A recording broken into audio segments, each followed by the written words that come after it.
Hello everyone. Welcome to my 2005 Ford Expedition. In all of its dented, paint peeling, faded plastic trim, 11 miles per gallon glory. It's nothing fancy. I think it cost me like $4,000 when I bought it, but it's special to me. When I get in this vehicle, I feel safe.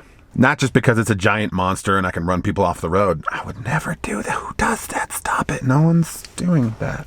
But because of what it means to me, what it's become for me, how I use it in my daily life. I go to war in this vehicle. I retreat in this vehicle. When I get in this vehicle first thing in the morning, I can give a sigh of relief knowing that here, now, in this moment, everything's okay. It's like a little break in the time-space continuum where it doesn't really matter what's going on or what's happening out there, what's happening up here. Right here, right now, I'm safe. I'm good. I'm ready. I'm getting ready for whatever's coming my way. It blasts music of victory when I'm unequivocally feeling myself and sits with me in total silence when I'm at the absolute end of my rope. This vehicle represents new beginnings for me. I bought it after my divorce, and ironically enough, it's one of the first places in my life I've ever felt like I truly fit in. This thing is huge. It's encapsulating. There's room for several more of me to sit comfortably and just exist. It's never cramped, it's never suffocating, and it always has a seat for me. It always has a seat for me.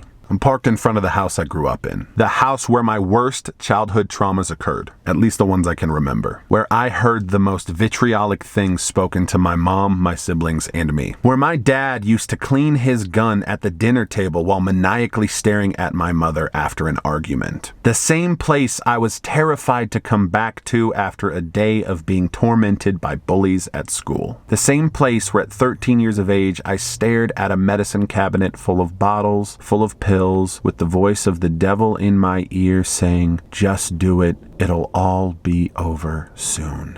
The same place that I live to this day. But something changed along the way. This house became my shelter, my solitude. Both of my children were brought home from the hospital to this house. Many of the best conversations of my entire life were had with family and friends in this very house, in person or on the phone. I sat in the living room of this house, clutching my newborn baby boy, pouring my heart out to my older brothers of the struggles they never knew I had. In this same house, at 13, in the kitchen, right next to the living room, where I almost ended everything, but praising God that I didn't, so I could be there, holding my son. I've celebrated many victories while living here, and clawed my way through just as many defeats. This house became my shelter again when my then wife left me, and my mother said, "You'll always have a home with me." I know what it's like to feel alone in the wilderness. I know what it's like to feel unsafe in your own home. I know what it's like to be cast adrift in an ocean of grief and neglect. And why? Why me? Why now? Why this?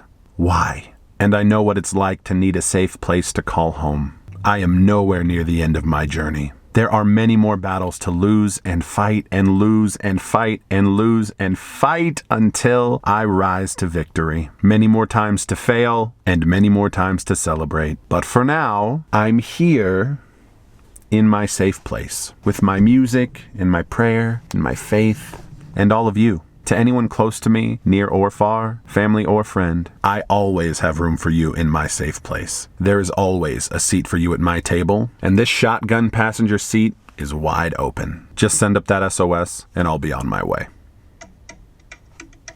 Hold on. Hey, can you hear me? Yeah, just finishing up a video. What's up? No, you're not bothering me at all. Of course I have time for you.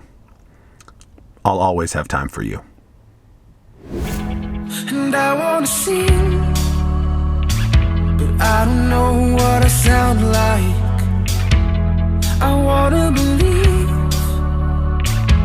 but I just can't get my heart right. But I just can't get my heart. I just can't get my heart right. My heart right. But I just can't get my heart. I just can't get my heart right. My heart right.